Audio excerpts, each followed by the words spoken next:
Okay, here's a little bit of a part 2 to the wooden toolbox previous video.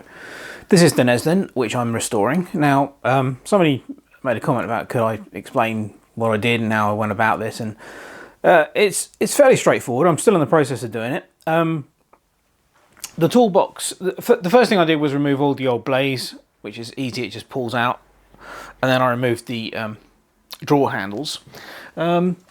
Then the next job is to sand everything down, get off the old lacquer, and to do that I used one of these. So get hold of the thing.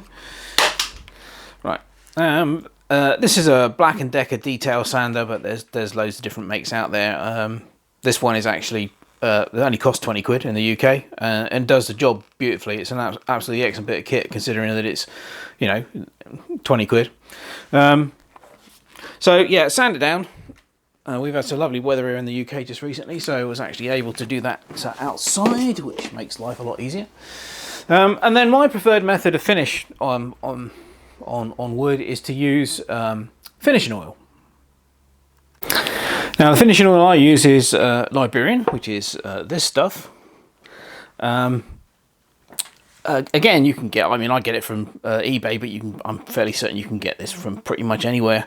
Why do I use finishing oil? Well, it's quite good for wood that's going to be around tools and stuff, because it soaks into the wood, it brings out the natural colour of the wood really nicely, and it protects the wood and also makes it waterproof, so it's actually quite useful. It's a bit of a laborious process because you really need to do about 3 coats minimum, and the process is that I use a brush. You paint it on with a brush, leave it for 10 minutes, a quarter of an hour to soak into the wood, and then wipe all the excess oil off, and then leave it for about 4 or 5 hours and repeat the process. So it does take rather a long time, but it does come up really nicely.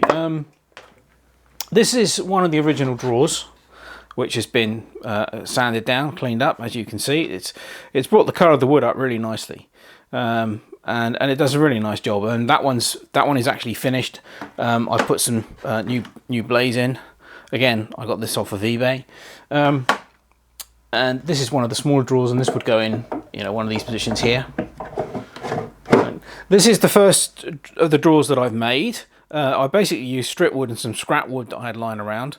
So this one's a bit of a mixture. This is I think this is mainly pine strip wood, but the base is mahogany because I just happen to have some lying around. Again, this has been finished with the finishing oil, which has brought the colour of the wood up. And also, I was quite fortunate because what I did with this, I've also, it was a bit light, so I've actually stained it using a very light pine stain, which darkens the original strip wood a little bit, and then it actually does, it's not too far off the colour of the original wood, so it's actually come out quite well. The other drawers, you can have a look at the toolbox, see what that looks like. As I said, it brings out the colour of the wood really nicely, and it still retains. It doesn't look like it's brand new. It still looks like it's old, and it still retains that old wood look sort of thing. And it just finishes it off really nicely. So that's basically the approach that's used to do this.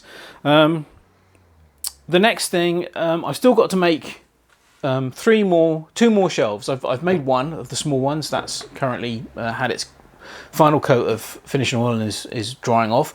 So I've still got 2 more drawers to make. I'm currently making these drawer handles because the drawer handles, obviously I need 4 extra, sorry. So I'm making those on the lathe. So we'll have a look at that next. Well, we're nearly there with the Neslein Toolbox. It's had its finishing oil treatment, and I've made 2 of the drawers. I've still got 2 smaller drawers to make, but it's coming along nicely. One of the other problems I had was with the that I had to find a solution for was with the drawer handles, and we'll zoom in on that a little bit so you can see.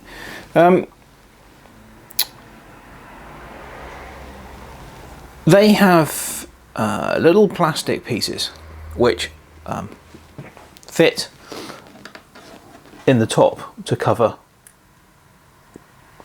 the screw heads. Now you hoik these out to get at the screw heads. They're only pushed in place, but they were all pretty grubby, and I figured I need some new ones anyway for the drawer handles that I'm going to make. So somehow I've got to come up with a way of making these little plastic discs. So there was a bit of head scratching involved, and fortunately I'm very lucky enough to have an American tool, which is a Whitney Jensen punch. Let's move the drawer out of the way. Which is one of these things. Now, these are a very, very useful tool. Obviously, they're designed to actually punch holes in metal, but they'll punch holes in pretty much anything. They have a selection of different size dies, which are these. Unfortunately, the largest one was the right size for the little plastic discs that I needed to punch out. So basically, then I needed to hunt around for a bit of plastic that was the right sort of consistency, and I found this, which is an old unused plastic end cap for a roller blind, and yeah, that worked a treat. Yeah, basically just pop your plastic into the punch, line it up with a nice clear bit,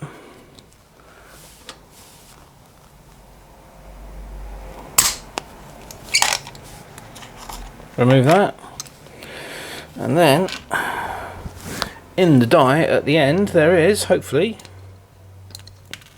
a brand new plastic circle,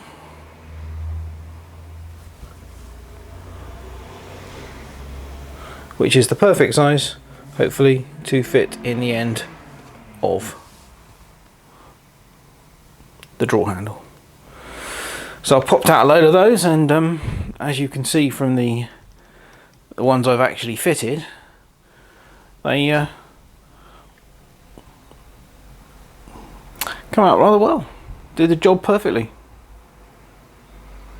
So the next job is to finish putting the new felt blades in the bottom of the drawers and refitting the handles. Then I've got to make the two last remaining drawers, and I've got a piece of plywood coming which I hope to make the door, and an old lock as well, which will hopefully fit. And we should be done then. So I'm quite looking forward to getting this little box finished.